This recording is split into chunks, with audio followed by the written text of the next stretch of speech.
WESH 2 News starts now with breaking news. And that breaking news, Eustis police say they've arrested a man wanted in connection to an attempted abduction. We first told you about this yesterday. The victim told police a man in that white SUV that you just saw drove up to her as she was walking near Pinehurst Boulevard and Grove Street on Saturday. She says he offered her $300 to get in the car with him and go somewhere to have fun. She says she refused and he tried to pull her in the car. She broke free and ran away. Detectives identified the man as 55-year-old Gregory Lockwood. He's charged with attempted kidnapping and battery on a minor.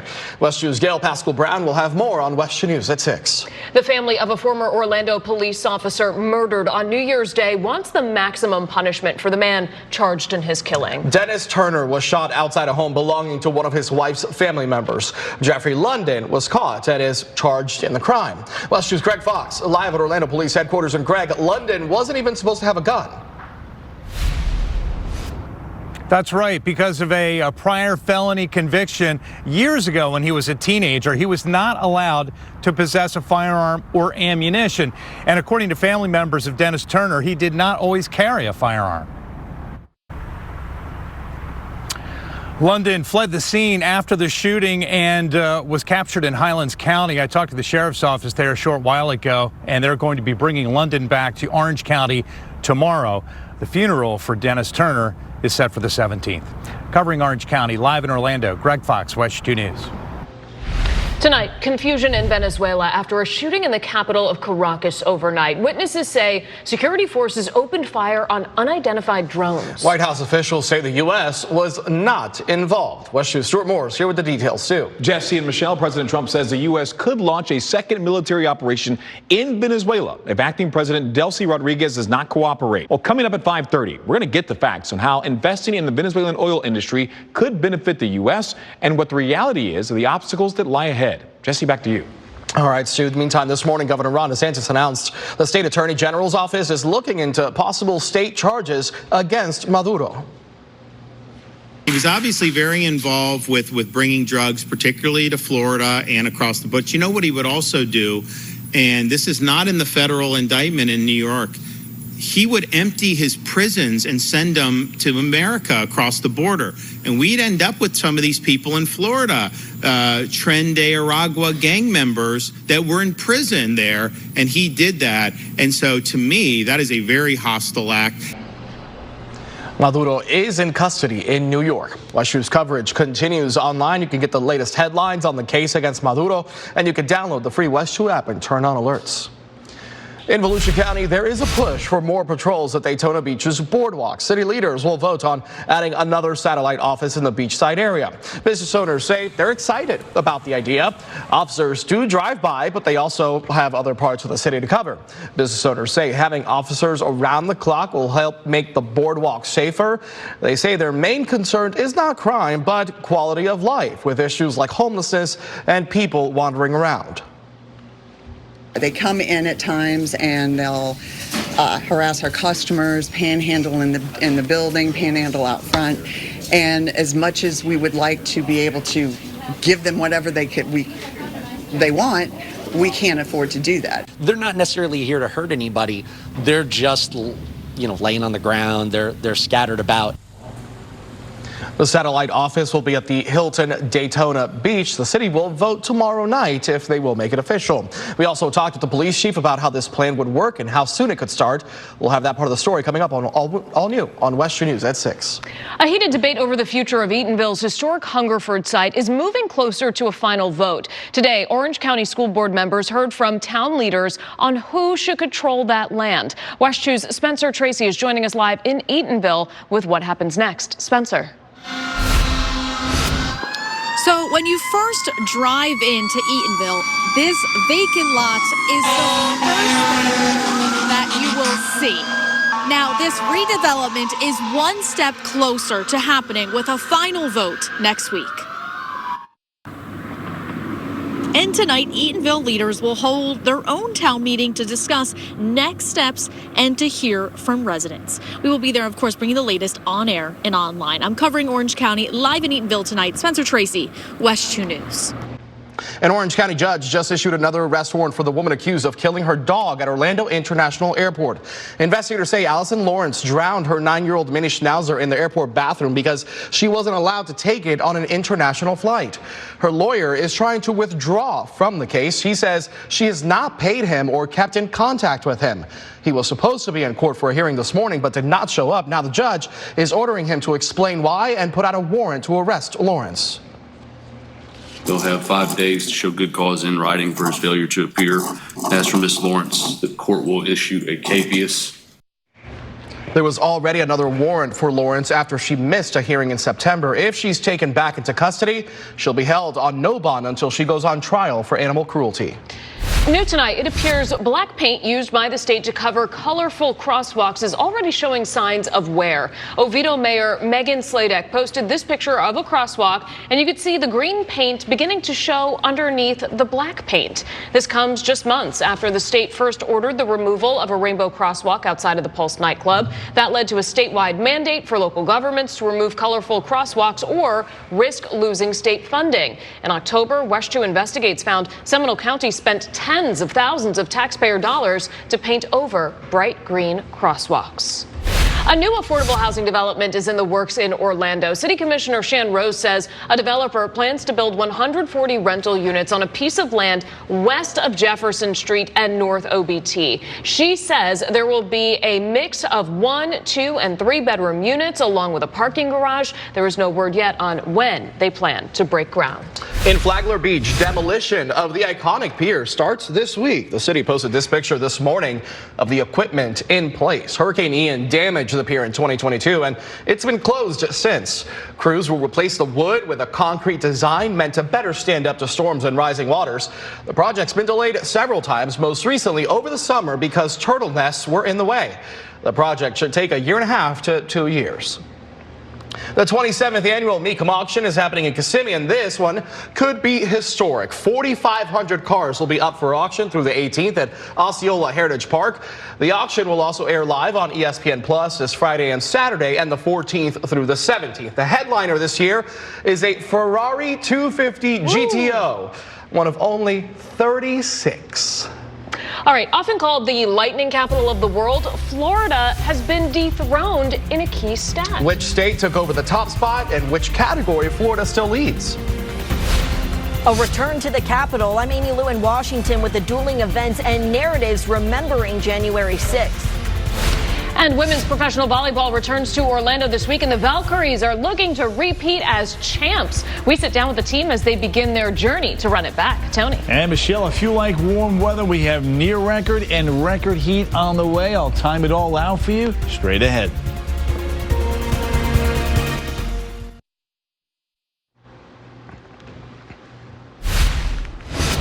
Developing tonight, NASCAR is looking for a new commissioner. Steve Phelps resigned today after more than 20 years with the organization. His resignation comes after a federal trial that made public inflammatory texts he sent during revenue sharing negotiations.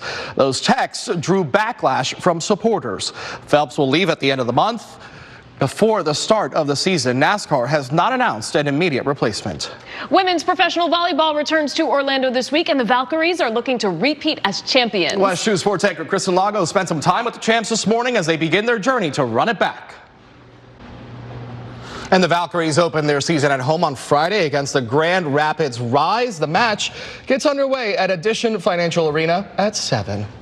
Florida is no longer the lightning capital of the United States. Oklahoma took the top spot in 2025 with 73 cloud-to-ground lightning strikes per square mile. That is according to Advanced Environmental Monitoring, which is a group that monitors lightning strikes. They say it's because Florida had a drier than average year because we didn't have any hurricanes, and Oklahoma had an active year for severe weather with above average rain for several months. Researchers say it is difficult to say if this is a one-off or part of a larger trend. Florida, though, still led the nation in lightning deaths with 4. The U.S. saw 21 deaths last year. That was the most since 2019. Wow. All right, first warning, Chief Meteorologist Tony Manalfi here. Tony, obviously not lightning season for us, but definitely a big part of living in Florida that we need to keep an eye on. Yeah, so again, for me, the two takeaways is, you look at all the studies out there, Oklahoma, Florida, back and forth, 1-1. Now, I want to kind of break down, if you look at the density per state, Florida's number one. If you look at the density per that town in Oklahoma, that puts him in number one. So it's how you interpret the data. Louisiana, Mississippi, and Arkansas, the top 5 right there. But more importantly, and Michelle just talked about this, we had 21 fatalities across the United States, 4 here in Florida. Once again, we led the United States in lightning-related fatalities, and that 20-year average, 26 and 5. So again, it's you need to know all the data, not who's number one. It's the fatalities and the folks that are outside. Again, the peak of our lightning season, June through the end of September. No lightning in the forecast through the upcoming weekend. We're going to be in great shape. In fact, get out there and enjoy it. You're going to get a couple beach days in here. 74 currently Daytona Beach, 79 downtown Orlando. Satellite radar shows a little ribbon of some moisture off the eastern side of the peninsula, and then back towards the Gulf. There are a few showers just to the west of Tampa Bay. The winds are kind of chaotic and light, and that means another night of some locally thick and dense fog developing here after sunset, probably closer to about 11 and 12 o'clock. So I'll give you an update tonight with our fog tracker when I see you on the CW18 and West 2 News at 11. 1, 3, 5, and 7. You can see that patchy fog as we take a look at Ocala. They're going to be stuck in the low 60s here with fog developing well after midnight. Tomorrow morning temperatures here a bit above the norm. Normal low is 50. We're running 55 to about 60 here across the peninsula. And when we look at the setup now, for tonight through tomorrow, there's that big ridge of high pressure off to the east. Once that fog burns off, it's another sunny and even warmer day as we go forward. The next couple days will be in the upper 70s to right around the 80-degree mark yet again as we go through Saturday. Look at the temperature in Palm Coast, 76. Melbourne, 78. Wildwood coming in at about 78 degrees. So the attractions forecast looks great tomorrow, 62, 72, and 77. We take a look at Thursday and Friday. Big dome of high pressure overhead slides to the east, and that means that warming trend begins to kick in big time Thursday, Friday, and through Saturday. Disney Marathon weekend, we got the 5K here.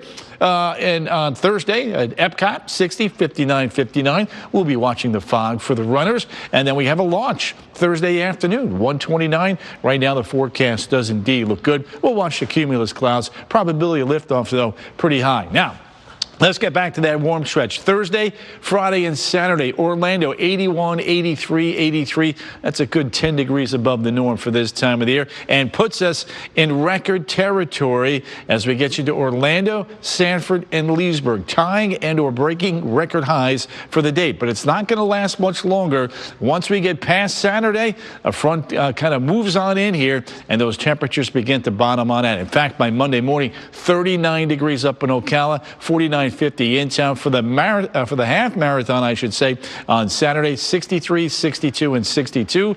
A mild but a comfortable start for the runners for that particular race. I'll have the full marathon coming up in the next half hour. 7-day coastal forecast, best chance of rain, and it's low. Comes in very early on Sunday morning, then turning cooler for next week. First warning weather on WESH 2 is sponsored by Del Air.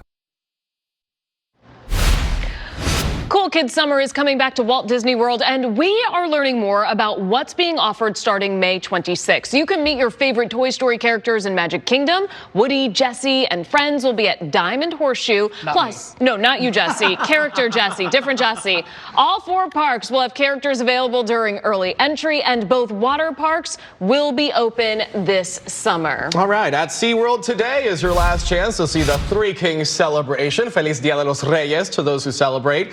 This event honors the tradition of the 3 wise men. You can enjoy live music, food, drinks, and holiday lights, and a showing of the tale of the 3 kings. Coming up in our next half hour, our team coverage of U.S.-Venezuela relations continues. We get the facts on how investing in the Venezuelan oil industry could benefit the U.S. and what the reality is of the obstacles that lie ahead. Plus, scammers have a new target, people looking to lose weight with the help of GLP-1 medications. What you need to know so you don't become a victim. But first, the Brevard School Board considering closing one of Cape Canaveral's only elementary schools. The reasons and the city's plea for a different solution.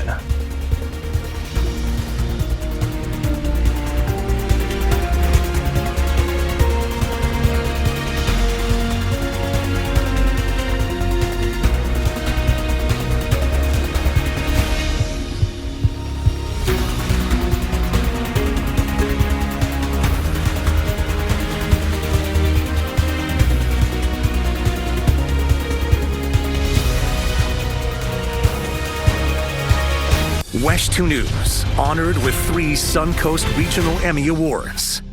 When you get your weather forecast from WESH 2, you get the advantage. We guide you through every forecast the same way. With accuracy, never hype. With clarity, not confusion. Because our team has the most experience covering Central Florida weather. Backed by powerful tools like First Warning Live Radar, tracking storms clearer, faster, and in real time. It's the advantage you get from WESH 2. Trust Chief Meteorologist Tony Manalfi and WESH 2 First Warning Weather. WESH 2 News starts now. Now at 5:30, we are now hearing from Venezuelan opposition leader Maria Corina Machado after Nicolas Maduro's arrest. The Nobel Peace Prize winner says she will return to Venezuela after being in hiding for more than a year. I'm planning to go back to Venezuela as soon as possible. As I've always said, Sean, every day I make a decision where I am more useful for a cause. That's why I stayed in hiding for over 16 months, and that's why I decided to go out, because I believed that at this moment I'm more useful to our cause, being able to speak out from where I am right now. But I'm planning to go as soon as possible back home. Machado says Maduro's arrest is a huge step forward for her country and humanity. Now, as lawmakers continue to react to Maduro's capture, President Trump continues to promise U.S. oil companies will invest in the Venezuelan oil industry. But we're left wondering how that investment would benefit the United States and what's the reality of the obstacles that lie ahead. John Cardinale gets the facts on where the U.S. stands with Venezuelan oil. Colombia's foreign minister says they will submit a note of protest to the United States over threats made by President Trump against President Gustavo Petro. We have also stated that we reject all threats made against any country and that we reject colonial-style administrations once we have achieved national sovereignty. An offence against the president is an offence against our country and a violation of all the democratic processes which have been going on for years. This comes after President Trump described Petro as a, quote, sick man who likes making cocaine and selling it to the United States, and he's not going to be doing it very long. When asked if that meant there could be an operation in Colombia in the future, Trump said, quote, sounds good to me. Petro refuted Trump's claims and defended his government's record on fighting drug trafficking. We've got some breaking news. New details surrounding the mass shooting at Brown University. According to NBC News, the U.S. Attorney's Office says videos were left behind by the suspected gunman, Claudio Valente, where he admitted to planning the shooting but did not offer any motive. Officials believe he also killed an MIT professor. We're working to get more details right now. You can expect a full update on NBC Nightly News at 6:30.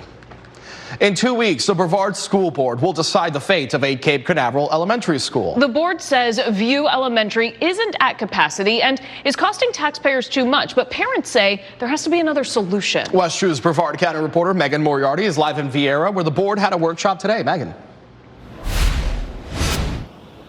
And today, Cape Canaveral city leaders asked the board to have more time. They asked for another year to boost enrollment or suggested the option of closing just part of the school to lower costs. But the school board said today here at district headquarters that the best option is to merge the two schools into one. The school board will officially vote at their January 20th meeting. If this is approved, it won't go into effect until the 2026-2027 school year. Covering Brevard County, live in Vieira, Megan Moriarty, WESH 2 News. 5 years after the attack on the nation's capital, the divide over what happened is widening. Today, pardoned rioters gathered in a self-described peaceful demonstration, while others called it an attempt to rewrite history. As Amy Lou shows us, there were dueling events to mark the anniversary.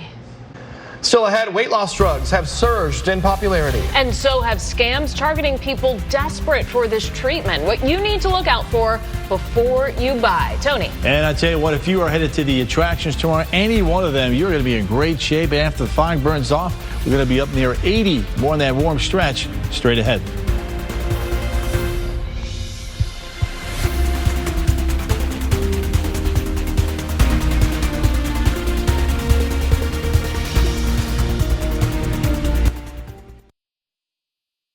Closed captioning is sponsored by attorney Dan Newlin.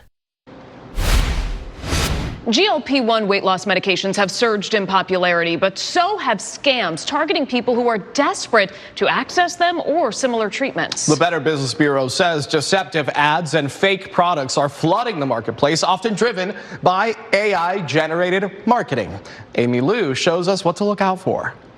Several major car brands are signaling prices could go up and sales could go down this year. GM says its sales fell 7% in the fourth quarter of 2025. That is despite being up 6% for the full year. Honda and Hyundai also reported fourth quarter sales slumps. Toyota was an outlier with an 8% increase during the final quarter, but it warns prices could rise this year. Car companies continue dealing with tariffs and consumer worries about inflation. Delta is the most on-time airline in the U.S., according to analytics firm Cirium. They just put out their annual survey crowning the world's best airlines and airports. Aeromexico was the most on-time airline in the world. The Platinum winner airport, based on performance, operations, and recovery capability, is Istanbul Airport. The Platinum airline is Qatar Airways. Air transport rating organization Skytrax also chose Qatar Airways as the world's best airline.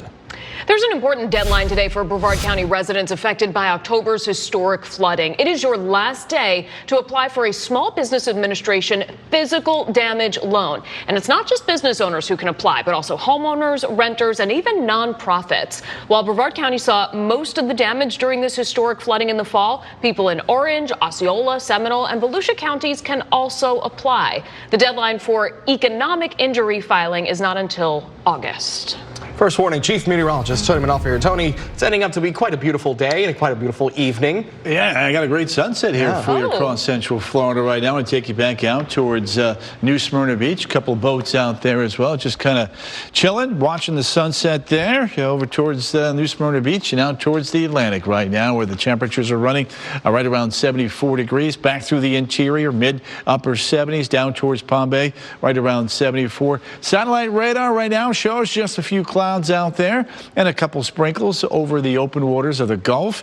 Over the peninsula, though, just a few clouds out there. Fog will start to develop just like last night, probably after the 9 o'clock hour, and then try to build inland. Let's take a look at that 12-hour forecast here for Palm Bay. 59, 57, 56 with some patchy fog again out the door tomorrow morning. Speaking about tomorrow morning, 56 in DeLand. 57 New Smyrna Beach. Look at Winter Haven, right around 58, and then back towards St. Cloud and Titusville, right around 56 degrees. As we put Futurecast into motion here, you can see a few clouds kind of coming in off of the Gulf. Winds tomorrow pretty light, 5 to 15 miles an hour, and then you can see the fog developing once again as we get you past midnight through about 3, 4 o'clock in the morning off towards the west. We'll have to watch the fog set up the next couple of mornings. Temperatures, though, once that fog does begin to burn on off, come tomorrow, we'll be running in the upper 70s to near the 80-degree mark. There's a look at Ocala, 78, up towards New Smyrna Beach, 77, and Palm Bay, 79, and then we're going to be in the 80s the rest of the week, and here's the reason why.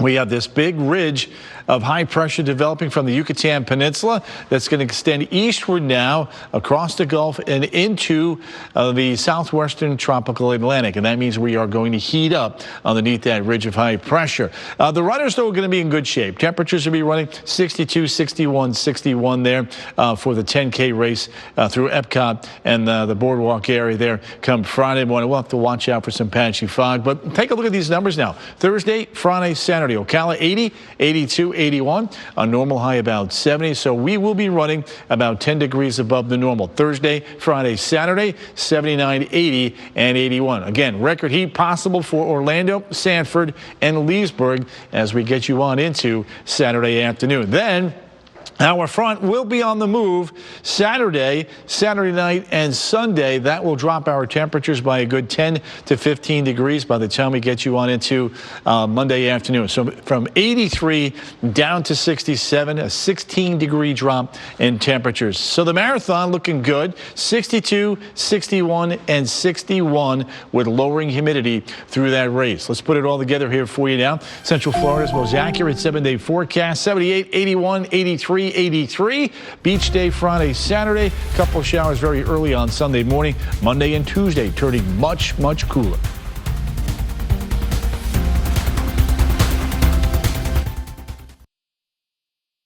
Watch Alan Campbell and Meredith McDonough on WESH 2 News Sunrise. New at 5, we are getting our most explosive look yet at the upcoming Avengers Doomsday. Marvel released its latest teaser today, focusing on the X-Men. Death comes for us all. That's all I know for sure. Ooh. You get this like boyish smile every time we talk about something like this. I get so excited. All right. That is the voice of Ian McKellen's Magneto, a character we have not seen in movies in more than a decade. The trailer features him and, yes, Patrick Stewart's Professor X playing a game of chess in a very desolate-looking X mansion. If you'll remember, they were playing a game of chess in another movie. It ends with a glimpse of the return of James Marsden's Cyclops firing an energy blast with a Sentinel lurking behind. Oh my goodness. It looks good. Oh, that is the third of what's expected to be 4 weekly teasers, first debuting in theaters alongside Avatar: Fire and Ash before they come out online. Of course, this is all leading up to a full trailer rumored to air sometime during Super Bowl 60, which you can watch on February 8th right here on WESH 2. Also on WESH 2, the Winter Olympics, and we are now exactly 1 month out from the opening ceremony on February 6th. And some local athletes will be competing on the international stage. Ocala native Erin Jackson was officially named to Team USA in 2 speed skating events. She became the first black woman to win an individual Winter Olympic gold medal in 2022. The Milan Cortina Games will be her 3rd Olympic Games. All right, WESH 2 News at 6 is straight ahead. Stuart Moore joining us now with what's coming up next half hour, Stu. Guys, we are learning more about the arrest made and what officers say was an attempted kidnapping. The suspect in custody was allegedly targeting a child walking down the street in Eustis. At 6, we are digging into his background and previous arrest here in Florida. And your driver's license could change if one lawmaker has his way. The marking they want to put on the back to determine who can and can't vote. Next. Watch NBC Nightly News weeknights at 6:30 on WESH 2.